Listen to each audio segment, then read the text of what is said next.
Video like जरूर कर लीजिए और ऐसे वीडियो लगातार फ्री में पाने के लिए चैनल को तुरंत सब्सक्राइब कर लीजिए और बेल आइकन को जरूर टैप कर लीजिए ताकि आगे भी सारे वीडियो आपको मिलते रहे। यूट्यूब में फॉलो करते हैं तो प्लीज ये वाला फ्री टेलीग्राम चैनल जरूर ज्वाइन कर लीजिएगा। सारे नोटिफिकेशन सारे अपडेट यहीं पे आते हैं, ध्यान रखिए। दोस्तों, स्टडी फॉर सिविल सर्विसेज के यूट्यूब चैनल में मैं आर्या तिवारी आपका स्वागत करती हूँ। यहाँ पर हम शुरू करने जा रहे हैं पर्यावरण और पारिस्थितिकी की श्रृंखला को, जो कि अत्यंत महत्वपूर्ण है। परीक्षा के दृष्टिकोण से अच्छी तादाद में यहाँ से प्रश्न बनते हैं। चाहे कोई भी एग्जाम आप प्रीलिम्स लेवल का दे रहे हैं, वनडे एग्जाम दे रहे हैं, वहाँ पर बहुविकल्पीय प्रश्नों की संख्या इनसे, इस क्षेत्र से अच्छी खासी होती है। तो बेहतर यही होगा कि आप अच्छी तैयारी करके जाइए और इस लेक्चर सीरीज के माध्यम से वो काम आप बहुत अच्छे तरीके से कर सकते हैं। हमारे फ्री इनिशिएटिव इसी उद्देश्य से होते हैं कि जो सक्षम अभ्यर्थी नहीं है, जो महंगे कोर्स नहीं ले सकते हैं या महंगी कोचिंग में दाखिला नहीं ले सकते हैं, वो इनका लाभ ले सकें और यहाँ से अपनी पूरी तैयारी को कर सकें। तो आशा है ये आपको पसंद आएगी। अब यहाँ से मुद्दे की बात को शुरू करते हैं, काम की बात को। देखिए, किसी भी सब्जेक्ट को जब आप पढ़ते हैं या ये कहा जाए कि किसी परीक्षा की तैयारी को शुरू करते हैं तो आपको सलाह दी जाती है, कोई भी अच्छा व्यक्ति ये सलाह देगा कि पहले सिलेबस ले आइए और साथ में जो विगत वर्षों के प्रश्न हैं उनको देखिए। सिलेबस आपको ये बताता है कि क्या पढ़ना है और जो PYQs होते हैं वो आपको ये बताते हैं कि कैसे पढ़ना है। क्या पढ़ना है तो पूरा पढ़ने के लिए महासागर होता है। स्टडी मटेरियल में आप देख पाते हैं ना, बहुत सारी जानकारियाँ होती हैं, लेकिन उसमें से आपके काम की क्या है, कहाँ से आयोग प्रश्न बनाता है, ये सब जानकारी आपको तभी होगी जब आप पुराने प्रश्न पत्रों को देखेंगे। तो यहाँ पर संकलन किया गया है कुछ पुराने प्रश्नों का, जो कि आपके काम के हैं। ये आपको एक आइडिया देंगे कि पढ़ना कैसे। देखिए, पहला प्रश्न दोनों भाषाओं में है, आप अपनी सुविधा अनुसार, हालांकि ये लेक्चर हिंदी माध्यम का है। तो इसमें देखें, कहा गया है कि ऐसा कौन सा टाइगर रिजर्व है यानी बाघ अभ्यारण्य है जो कि मध्य प्रदेश में स्थित नहीं है। मध्य प्रदेश में कई सारे हैं, तो इसमें स्पष्ट दिखाई दे रहा है कि ये रेड कलर से रंगा हुआ है अमनगढ़ टाइगर रिजर्व। ये प्रोजेक्ट टाइगर के अंतर्गत आता है, लेकिन ये मध्य प्रदेश में नहीं है। बाकी तीनों हैं, तो तीनों को आप याद रखेंगे। अच्छा, अमनगढ़ है कहाँ पे? तो ये अपने उत्तर प्रदेश में है, ठीक है, ये अपने UP का है। अगले प्रश्न को देखिए, ये और अच्छा प्रश्न है, थोड़ा सा लॉजिक लगा के आराम से हल किया जा सकता है। तो इसमें पूछा गया कि निम्नलिखित में से कौन सा एक स्थलीय पारिस्थितिकी तंत्र का उपभाग नहीं है। Which one of the following is not a सब कैटेगरी ऑफ टेरेस्ट्रियल इकोसिस्टम। अब आप बताएं, यहाँ पर पर्वतीय पारिस्थितिकी तंत्र दिया हुआ है, निम्न स्थलीय पारिस्थितिकी तंत्र है और अर्ध शुष्क पारिस्थितिकी तंत्र है, ठीक है। माउंटेन इकोसिस्टम है, लोलैंड है और सेमी एरिड है। मैरिन इकोसिस्टम इसमें नहीं आएगा, आप जानते हैं, क्योंकि मैरिन यानी समुद्री पारितंत्र की बात हो रही है, वो पानी होता है। समुद्र में क्या है? पानी है। तो ये जलीय पारितंत्र का उदाहरण हो जाएगा, उसी की सब कैटेगरी हो जाएगी, है ना। तो ये उसमें कैसे आ सकता है, लेकिन बाकी जो है ना वो स्थलीय पारिस्थितिकी तंत्र का एग्जाम्पल है, तो उनको आप बेहतर तरीके से देखें। अगला प्रश्न देखिए, which one of the following is a biodiesel plant. ये तो आप जानते हैं और यहाँ स्पष्ट दिखाई भी दे रहा है। इसे रतनजोत भी कहा जाता है। इसकी जो फलियाँ हैं उससे हमें काम का पदार्थ प्राप्त तो होता है, लेकिन ये जहरीली होती। अगले वाले प्रश्न को देखिए, यहाँ पर पार्वती अर्गा रामसर स्थल के बारे में आपसे क्वेश्चन पूछा जा रहा है। देखिए, रामसर साइट जो नई शामिल होती हैं वहाँ से भी प्रश्न आता है, जो पुरानी है उनसे भी संबंधित अगर वो चर्चित हैं तो प्रश्न बनने की संभावना होती है। फिलहाल यहाँ पार्वती अर्गा से पूछा गया था। इसके विषय में आप विचार करके बताइए कि इसमें से जो दो कथन दिए हुए हैं कौन से सही है। तो पहला वाला कहा गया था कि उत्तर प्रदेश के गोंडा जिले में है और दूसरा वाला ये कि ये पक्षी अभ्यारण्य है, ठीक, बर्ड सेंचुरी है। तो इसमें दोनों ही सही था। ज़्यादातर रामसर साइट आप देखते हैं कि जलीय पक्षियों का एक उपयुक्त आवास होती है, पक्षी अभ्यारण्य के तौर पे ही दिखाई देती है। तो ये भी एक पक्षी अभ्यारण्य है, ठीक, और उत्तर प्रदेश में है, ये आपको दिमाग में रखना है, गोंडा डिस्ट्रिक्ट में। अच्छा, देखिए अगले वाले प्रश्न को, यहाँ India state of forest report यानी वन स्थिति रिपोर्ट जो भारत की आती है, और ये द्विवार्षिक रिपोर्ट होती है, 2 साल के अंतराल पे प्रकाशित होती है। तो 2017, उसके बाद 2019 और उसके बाद 2021। तो अगला जो नंबर है वो 2023 का है। अब इसमें आपको अपडेट करना होगा। अभी तक जब ये लेक्चर रिकॉर्ड किया जा रहा है और आप देख पा रहे हैं, अभी तक कोई नई रिपोर्ट आई नहीं है, लेकिन अगर 2023 में अंत तक आ जाती है नई वाली, तो उसके हिसाब से आप डाटा अपडेट कर लीजिएगा। चलिए देखते हैं। तो इस रिपोर्ट के हिसाब से पूछा गया है कि कितने राज्यों अथवा केंद्र शासित प्रदेशों में उनके भौगोलिक क्षेत्र का 33% से अधिक क्षेत्रफल वन आच्छादित है। वैसे तो जो वन नीति हमारी है उसमें ये लक्ष्य रखा गया था कि 33% हम जंगल उगाएंगे, लेकिन वो लक्ष्य प्राप्त नहीं हो पाया है। अब यहाँ पर हमें ये देखना होगा कि कौन से राज्य या केंद्र शासित प्रदेश हैं, संख्या में आपको बताना है, मतलब उनका नंबर सिर्फ बताना है कि वहाँ पर जो 33% भू क्षेत्र है वो वनाच्छादित है। तो इसमें से 17 ऐसे थे, ठीक है, 17 ऐसे थे। अब इनकी संख्या बढ़ी है अथवा घटी है, अब ये आगे जो रिपोर्ट आएगी उसमें देखने पर पता चलेगा। अगले प्रश्न में आपसे पूछा गया है कि भारत सरकार ने protection of plant varieties and farmers right अधिनियम, ये एक्ट है एक तरह का, तो इसमें निम्नलिखित में से कौन से वर्ष में इसे पारित किया, सरकार के द्वारा इसको पारित किया गया है, लेकिन वो वर्ष कौन सा है? तो वर्ष आपको ठीक ऊपर दिखाई दे रहा है 2001। थोड़ा सा इस अधिनियम के बारे में भी पढ़ लीजिएगा। अभी डिटेल इन्फॉर्मेशन हम लोग बाद में देखेंगे, ये तो प्रश्नों को हम एक सिलसिले में देख रहे हैं। ये सारी जानकारियाँ आगे के लेक्चर में आपको मिलने वाली है। अगले वाले में सिंपल क्वेश्चन है, 25 बार पूछा गया है, आप भी जानते हैं। डॉप्सन किसकी इकाई है? ओजोन की। अच्छा, ये सांद्रता नापती है, तो हो सकता है आप प्रश्न को कठिन बनाने की कोशिश आयोग करे तो वो ओजोन कंसंट्रेशन, ओजोन डेंसिटी ऐसे करके आपको उलझाने का प्रयास करेगा, तो उसमें आपको कंसंट्रेशन को चुनना होगा, जो कि सही इसका उत्तर है, क्योंकि करीबी विकल्प देकर उलझाया जा सकता है।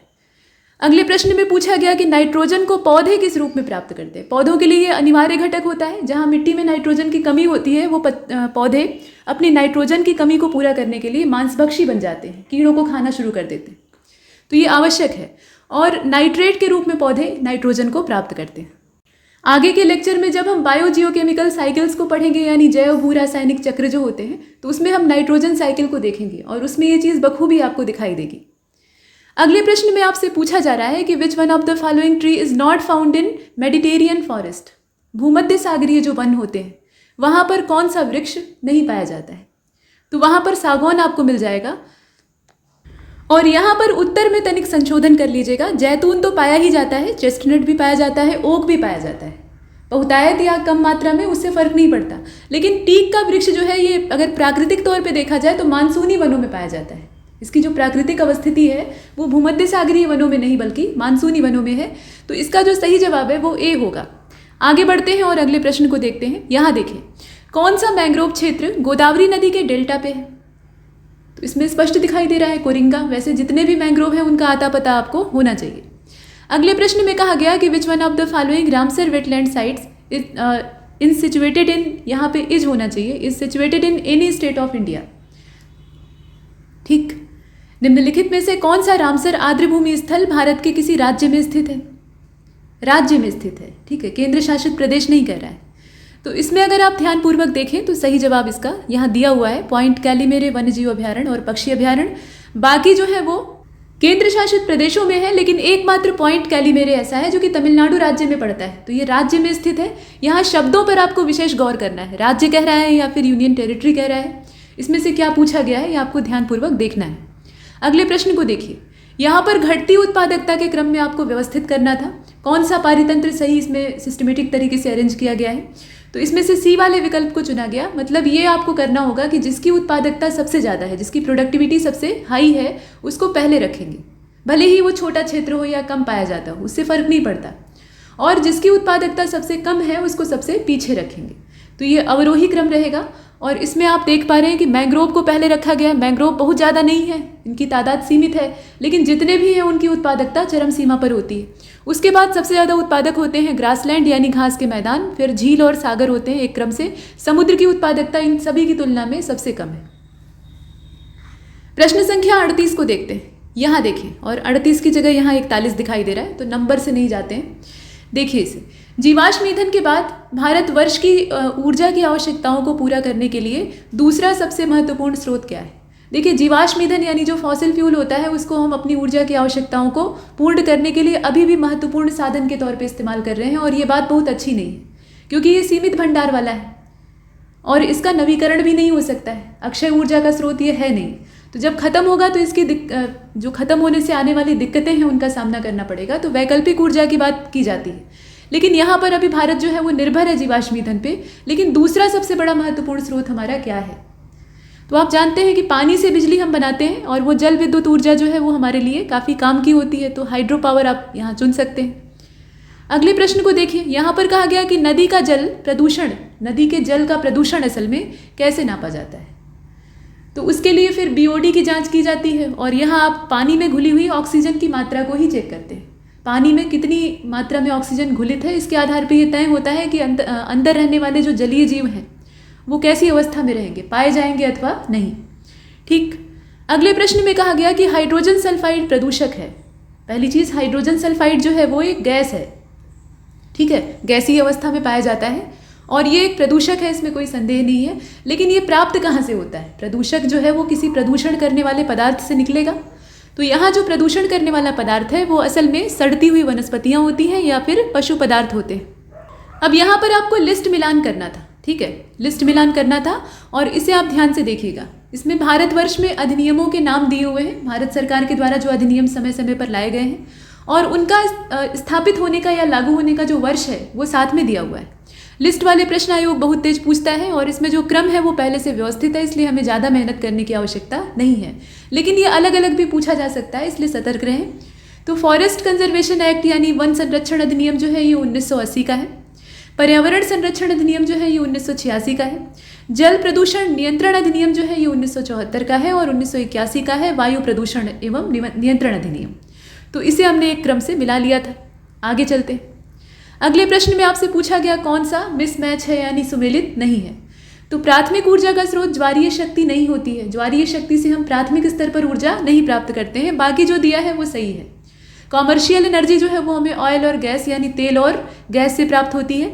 नॉन कॉमर्शियल जो है उसके लिए एनिमल डंग का इस्तेमाल किया जा सकता है, जो जानवरों का गोबर होता है, गोबर गैस आप जानते ही हैं। गैर पारंपरिक ऊर्जा यानी नॉन कॉमर्शियल एनर्जी, मतलब इसमें आप देख पा रहे हैं कि परंपरागत ऊर्जा जो नहीं है या परंपरागत ऊर्जा का स्रोत जो नहीं है उसको छांट कर आपको अलग करना था। तो गैर परंपरागत में हम सौर ऊर्जा का इस्तेमाल करते हैं और ये नवीकरणीय है, अक्षय ऊर्जा का स्रोत इसको कहा जाता है। फिलहाल इसका ए वाला विकल्प हमारा इसमें सही उत्तर हो जाएगा। अब देखिए यहाँ पूछा जा रहा है कि which one of the following, माफ कीजिएगा, which of the following is considered hot spot of biodiversity in India. पूरे विश्व में कितने हॉट स्पॉट स्थल पाए जाते हैं, किस महाद्वीप में कितने हैं और हमारे भारतवर्ष में कितने हैं और कहाँ पे हैं, ये आपको अवश्य ही मालूम होना चाहिए। यहाँ से बार बार प्रश्न बनते हैं। तो आयोग कहाँ से प्रश्न पूछ रहा है? कुछ लोग कहते हैं कि प्रश्न रिपीट होने बंद हो गए हैं, तो पुराने प्रश्नों को देखकर हम क्या करेंगे। देखिए प्रश्न हूबहू पूछे जाने बंद हो गए, रिपीट आज भी होते हैं, वो टॉपिक बार बार केंद्र बिंदु बनते हैं और वहाँ से प्रश्न पूछे जाते हैं। तो यहाँ पर देखिए अरावली की पहाड़ियाँ हैं, पश्चिमी घाट है, पूर्वी घाट है, सिंधु गंगा का मैदान है। अब इसमें आपको निर्णय करना है, तो निर्णय आसान है, पश्चिमी घाट दिया ही है, ये जैव विविधता से भरपूर है। साइलेंट वैली को आप जानते ही है ना, और सिर्फ साइलेंट वैली नहीं, पूरा ही वेस्टर्न घाट जो है वो तुलनात्मक रूप से बाकी स्थानों के एक हॉट स्पॉट के तौर पर दिखाई देता है। बहुत सारी प्रजातियों का घर है लेकिन खतरे में, और इसके लिए बहुत कड़ी जो गाइडलाइन है वो जारी की जाती है, ऐसे ही कोई हॉट स्पॉट नहीं बन जाता। अगले प्रश्न को देखिए, यहाँ पर कहा गया कि वैश्विक जलवायु जोखिम सूचकांक, ये वैश्विक जलवायु जोखिम सूचकांक है, ग्लोबल क्लाइमेट रिस्क इंडेक्स इसको कहा जाता है। इसको किसके द्वारा पब्लिश किया जाता है? हर सूचकांक को प्रकाशित करने वाली कोई संस्था होती है, तो इसमें आपको संस्था का नाम चुनना होगा। तो ये जर्मन वाच के द्वारा प्रकाशित किया जाता है। अब इसमें आप अनिवार्य रूप से जितने भी महत्वपूर्ण सूचकांक हैं उनको देख लीजिए। अगले प्रश्न को देखिए, यहाँ पर पूछा गया है कि किस देश में उसकी कुल ऊर्जा की आवश्यकता का 99% हिस्सा पानी वाली बिजली से प्राप्त होता है। जो हाइड्रो पावर है उससे 99% आवश्यकता को पूरा कर लेते हैं, तो अच्छी बात है। लेकिन ये देश कौन सा है? ये स्कैंडिनेवियन देश है, इसका नाम है नॉर्वे। ठीक है, नॉर्वे से यहाँ पे आप सही उत्तर को प्राप्त कर सकते हैं। इसके बाद देखिए अगले वाले को, यहाँ पर कहा गया कि कौन से सूक्ष्म जीव जैव उर्वरक के रूप में इस्तेमाल होते हैं। जैव उर्वरक के रूप में यानी बायो फर्टिलाइजर के रूप में कौन सा माइक्रो ऑर्गेनिज्म इसमें से इस्तेमाल होता है? तो निश्चित तौर पे साइनोबैक्टीरिया, इसमें कोई संदेह की गुंजाइश है नहीं, क्योंकि जो विकल्प दिए हैं बाकी वो इतने सरल हैं कि आप आराम से एलिमिनेट कर सकते हैं। अगले प्रश्न को देखिए, साथ साथ एक चीज़ और कही जा सकती है, हो सकता है आप में से बहुत सारे लोगों ने पुराने प्रश्नों का अभ्यास पहले से कर रखा हो, तो वो बैठे बैठे बोर हो रहे होंगे इस लेक्चर को सुन सुनकर, तो आप इसे स्किप भी कर सकते हैं, आप अगले लेक्चर से देखना शुरू कर सकते हैं। ठीक, जहाँ से आपकी आवश्यकता है वहाँ से देखना आरंभ करिए। ये नहीं कि पूरा एक कोने से दूसरे कोने तक आप उठा के पढ़ने लगे, आपको थोड़ा सा स्मार्ट बनना पड़ेगा। कहाँ से आपके काम की चीज़ मिल रही है सिर्फ उतना ही लीजिए। तो यहाँ पर देखिए कहा जा रहा है कि 2 कथन दिए हैं और एक अभिकथन है, दूसरा उसका कारण है, मतलब वही स्टेटमेंट और रीज़न वाला यहाँ फंडा है। देखना यह है कि कौन सा सही है, कौन सा एक दूसरे का पालन कर रहा है। तो आराम से देखिए, पहले वाले में यानी कथन में कहा गया कि पारिस्थितिकी के विविध अवयव जो हैं ये एक दूसरे पर निर्भर ही नहीं करते। अब ये बात, और कारण बताया जा रहा है कि मानव की क्रियाओं से पर्यावरण प्रभावित होता है। तो मानव की क्रियाओं से तो पर्यावरण प्रभावित होता ही है, और प्रभावित कैसा होता है? बुरे अर्थों में, यानी दुष्परिणाम ज़्यादा है उसका। लेकिन पहला वाला आपको कहीं से भी सही दिखाई दे रहा है। पारिस्थितिकी के जो घटक होते हैं, पारिस्थितिकी तंत्र या पारितंत्र जिसे आप कहते हैं, उसके जितने भी कंपोनेंट होते हैं वो एक दूसरे से इंटरेक्ट करते हैं। बिना इंटरेक्शन की ज़िंदगी चल ही नहीं पाएगी, मतलब जो सिस्टम है वो आगे बढ़ ही नहीं पाएगा, नष्ट हो जाएगा। तो ये सरासर झूठ है, सफ़ेद झूठ है, इसको आप बाहर कर दीजिए। आर वाला सही है, मतलब कारण जो दिया है वो ठीक है और इसीलिए इसमें डी को चुना गया है। आगे बढ़ते हैं, अगले वाले को देखिए। और अगले वाले प्रश्न की नौबत यहाँ से नहीं आएगी, ज़्यादा समय नहीं लगा, यहाँ तक हमने कुछ महत्वपूर्ण प्रश्नों को देखा। अब यहाँ से हम कुछ सारणीबद्ध जानकारियों को पहले देखेंगे और उसके बाद थ्योरी की ओर बढ़ेंगे। तो सबसे पहले जो सारणी आपको दिखाई दे रही है, अब तक आपने देख भी लिया होगा, ये भारत के राष्ट्रीय उद्यानों के बारे में दी हुई है। नेशनल पार्क से या जो जैवमंडल आगार होते हैं यानी बायोस्फीयर रिजर्व होते हैं, इस तरह के प्रश्न बनते हैं। ठीक, जहाँ भी बायोडाइवर्सिटी का कंजर्वेशन करने की बात आती है वहाँ इन सब चीज़ों के बारे में आपको पता होना चाहिए। और इसके लिए इसको याद करने का सबसे अच्छा तरीका होता है मैपिंग। नक्शे पर आप इन्हें इंडिकेट कर दीजिए, मतलब लोकेट कर दीजिए कि ये स्थान यहाँ पे पाया जाता है, ये वाला नेशनल पार्क यहाँ पे है, प्रोजेक्ट टाइगर के अंतर्गत आने वाले। और ऐसे बने हुए नक्शे आपको रेडीमेड भी मिल जाते हैं, तो उसका इस्तेमाल करके आप चित्र के माध्यम से लंबे समय तक इन चीज़ों को याद रख सकते हैं। या अगर आप कोई ट्रिक इस्तेमाल करना चाहते हैं तो वो भी ठीक है। तो यहाँ जो जैवमंडल आरक्षित क्षेत्र हैं, माफ कीजिएगा, राष्ट्रीय उद्यान है, नेशनल पार्क है, उनके नाम दिए हैं, साथ में राज्य का नाम दिया है और उनकी संख्या दी हुई है कि कौन से राज्य में कितने, जिला क्षेत्र भी दिया है और अधिसूचना प्राप्त करने का जो समय है वो भी दिया हुआ है। सबसे पहले हम अपने उत्तर प्रदेश को देखेंगे, जहाँ एकमात्र दुधवा है, दुधवा राष्ट्रीय उद्यान, और ये लखीमपुर खीरी में है। ठीक, 1977 में इसको अधिसूचना प्राप्त हुई थी, यानी काफ़ी पुराना है। इसके बाद नंबर आता है अपने उत्तराखंड का। जब उत्तराखंड उत्तर प्रदेश से जुड़ा हुआ था तो उस समय हमारे पास अच्छी तादाद में नेशनल पार्क थे, लेकिन वो हिमालयी धरोहर हमसे अलग हो गई और उसके बाद सिर्फ एक बचा है। तो उत्तराखंड में सबसे पुराना जिम कार्बेट है। जिम कार्बेट एक अंग्रेज शिकारी थे और अब इस नेशनल पार्क का नाम बदलने की बात चल रही है। इसे रामगंगा नेशनल पार्क के नाम से आप भविष्य में देख सकते हैं, मतलब ये संभावना है, क्योंकि रामगंगा नदी यहाँ से होकर बहती, तो वो इसकी पहचान।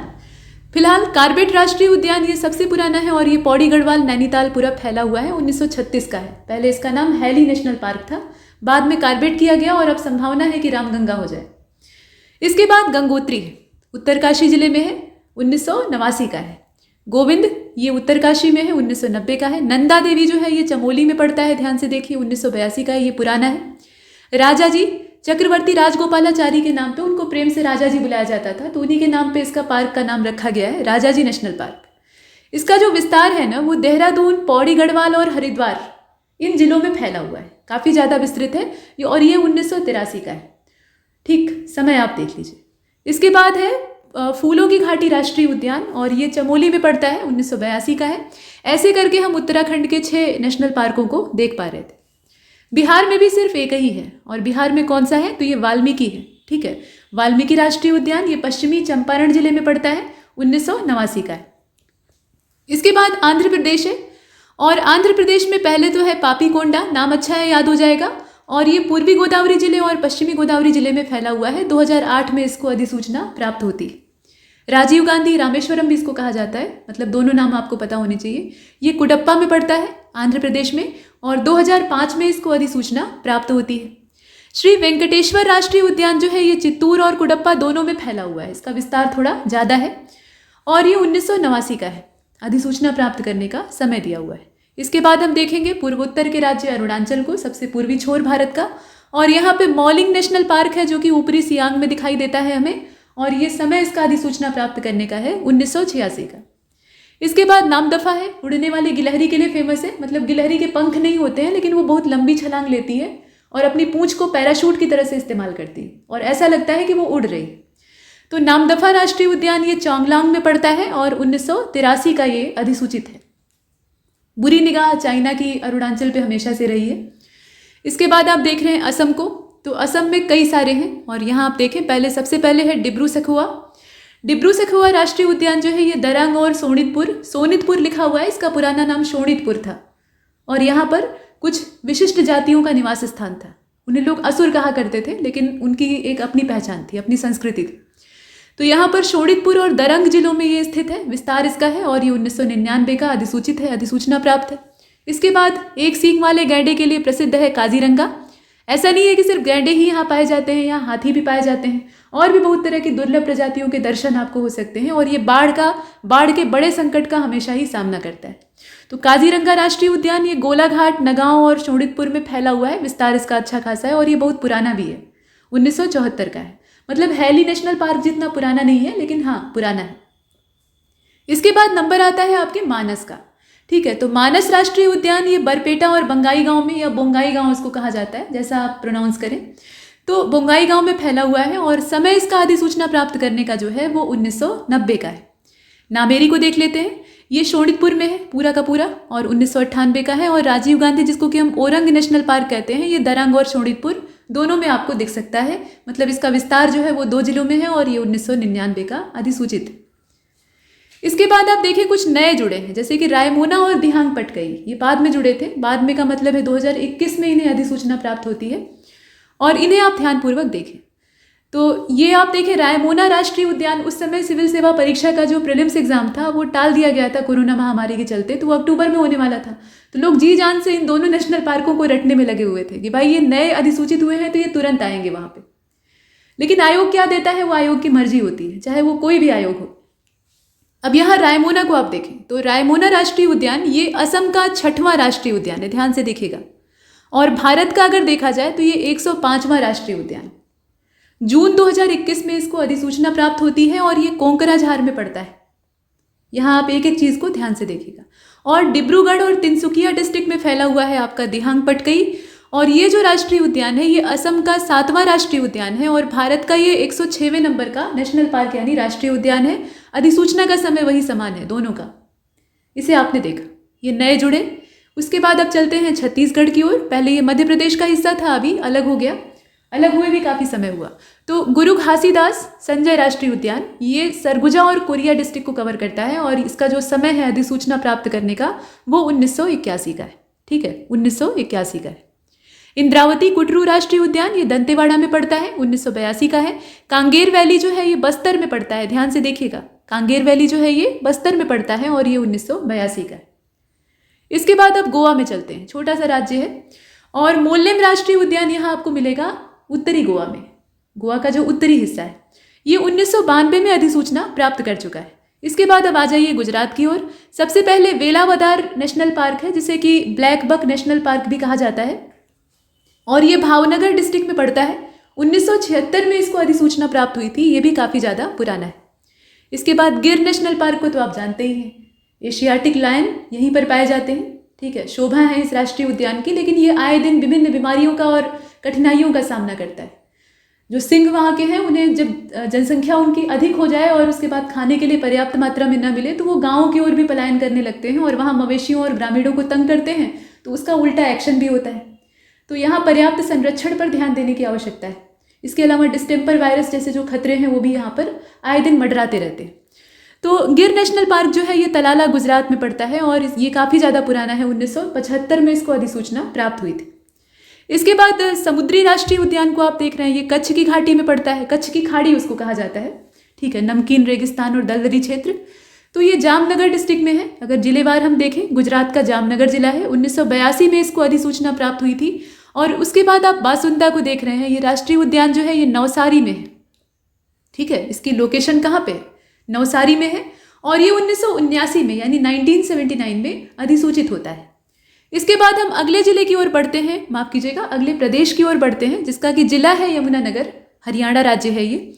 और कालेसर राष्ट्रीय उद्यान ये 2003 में अधिसूचना प्राप्त करता है। इसकी अवस्थिति ध्यान दीजिएगा, यमुनानगर। इस समय हम हरियाणा को ही देख रहे हैं, तो यहाँ आप टेबल के अगले हिस्से को देख पा रहे हैं, सुल्तानपुर राष्ट्रीय उद्यान, यहाँ से आप लिंक कर लीजिए। ये गुरुग्राम में पड़ता है, जिसका पुराना नाम था गुड़गांव। आज भी लोग गुड़गांव ही कहते हैं, लेकिन नाम परिवर्तित हो गया है, ये गुरुग्राम हो गया है। और 1989 में इसको अधिसूचना प्राप्त हुई थी।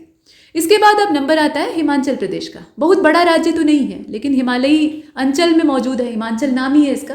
तो यहाँ पर बहुत सारी प्राकृतिक धरोहरें मौजूद हैं। अब इसमें देखें, ग्रेट हिमालयन राष्ट्रीय उद्यान ये कुल्लू में पड़ता है, यहाँ आप ध्यानपूर्वक देख पा रहे हैं। और इंदर किला राष्ट्रीय उद्यान जो है ये भी कुल्लू में पड़ता है, लेकिन अधिसूचना का समय ध्यान से देखिएगा, ग्रेट हिमालयन का जो है वो काफ़ी पुराना है, 1984। और इंदर किला को आप देख पा रहे हैं, 2010 में इसको नोटिफाइड किया गया था, नोटिफिकेशन इसको प्राप्त होता है। खीर गंगा को देख लीजिए, ये भी हिमाचल का है। कुल्लू में ये भी पड़ता है, कुल्लू में 3 हैं तो याद करना आसान हो जाएगा। इसको भी 2010 में ही अधिसूचना प्राप्त होती है, खीर गंगा को।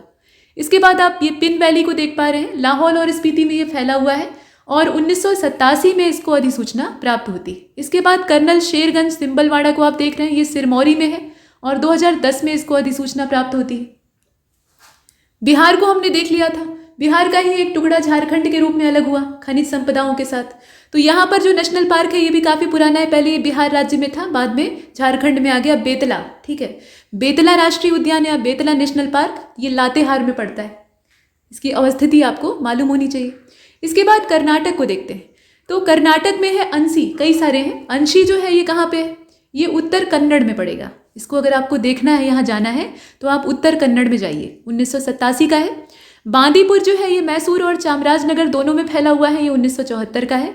बनरघट्टा या बनरघट्टा इसको कहा जाता है, ये आपका बेंगलुरु में है, 1974 का ये भी है, दोनों का समय एक जैसा है। कुद्रेमुख को आप देख रहे हैं तो ये चिकमंगलूर और दक्षिणी कन्नड़ दोनों में विस्तृत है, इसका विस्तार आप देखें, और 1987 का ये थोड़ा सा बाद का। और नागरहोले को आप देख रहे हैं, राजीव गांधी राष्ट्रीय उद्यान भी कहा जाता है और नागरहोले नेशनल पार्क के नाम से भी ये विख्यात है और ये कोडागू और मैसूर में फैला हुआ है। इसका जो विस्तार है वो कोडागू और मैसूर में फैला है। यहाँ हम बात कर रहे हैं कर्नाटक राज्य की, ठीक है। और 1988 का ये अधिसूचित है, काफ़ी ज़्यादा पुराना है और घने वनों का क्षेत्र है। ये अक्सर तस्करों से परेशान रहता है, ठीक है, यहाँ तस्करों का आतंक काफ़ी ज़्यादा होता है। इसके बाद आप देखें केरल को, तो अनाईमुडी शोला राष्ट्रीय उद्यान ये इडुक्की में है।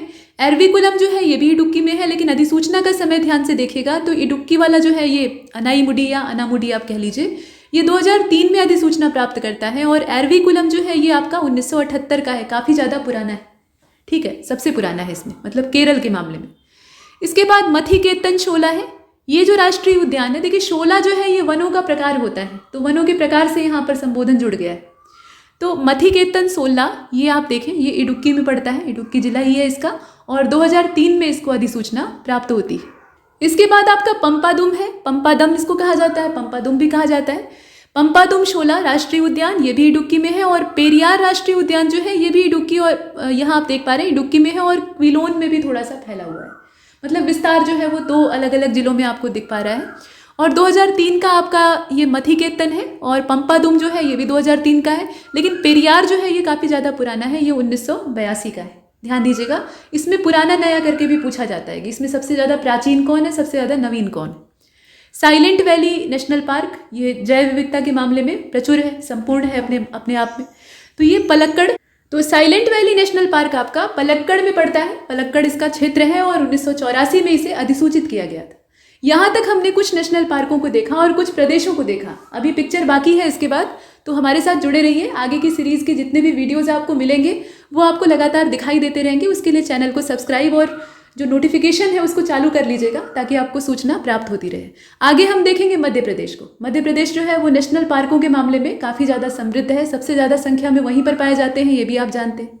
तो उनका सभी का दर्शन और आगे की बातें ये अगले लेक्चर में होंगी। इसमें इतना ही, तब तक के लिए नमस्कार।